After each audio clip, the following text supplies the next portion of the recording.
Hotel मालकाचं अपहरण।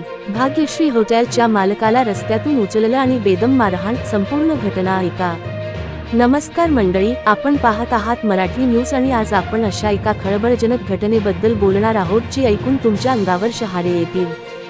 सांगली जिल्ह्यातील प्रसिद्ध भाग्यश्री हॉटेलच्या मालकाचे भरदिवसा अपहरण करण्यात आले आणि त्यानंतर त्यांना बेदम मारहाण करण्यात आली। हो, ही घटना कुठल्या सिनेमातली नाही, ही आहे खऱ्या आयुष्यातली। चला सविस्तर माहिती घेऊया या घटनेविषयी।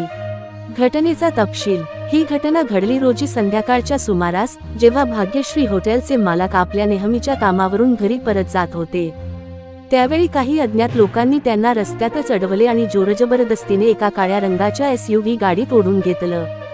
प्रत्यक्षदर्शींनी सांगितलं की मालकाने प्रतिकार करण्याचा प्रयत्न केला, मात्र 4 ते 5 जण होते आणि त्यांनी त्यांना मारहाण करत गाडीत कोंबलं। सूत्रांच्या माहितीनुसार अपहरणकर्त्यांनी त्यांना एका आडगावात नेऊन तेथे बेदम मारहाण केली।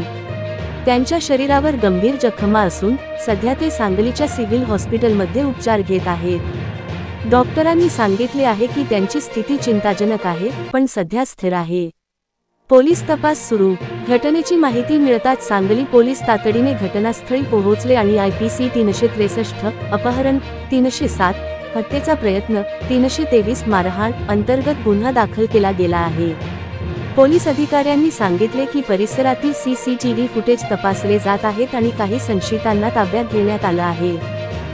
काय आहे अपहरणामागचं कारण? सध्या तपास यंत्रणांना हे समजण्याचा प्रयत्न आहे की हे अपहरण कोणत्या हेतूने केलं गेलं। व्यक्तिगत वैर, व्यावसायिक स्पर्धा, खंडणीसाठी पोलीस हे सर्व पैलू तपासत आहेत। श्री पाटील यांच्या कुटुंबियांनी माध्यमांशी बोलताना सांगितलं की त्यांचं कोणाशी वाद नव्हतं, त्यांनी नेहमी शांततेत व्यवसाय केला। आम्ही अजूनही हादरलेलो आहोत। या घटनेनंतर संपूर्ण परिसरात भीतीचं वातावरण आहे। हॉटेल व्यावसायिक आणि व्यापारी वर्ग आता सुरक्षेबाबत चिंता व्यक्त करत आहेत। पोलिसांनी जनतेला आवाहन केलं आहे की कोणीही काही संशयास्पद व्यक्ती दिसल्यास किंवा माहिती असल्यास तात्काळ पोलिसांशी संपर्क साधावा।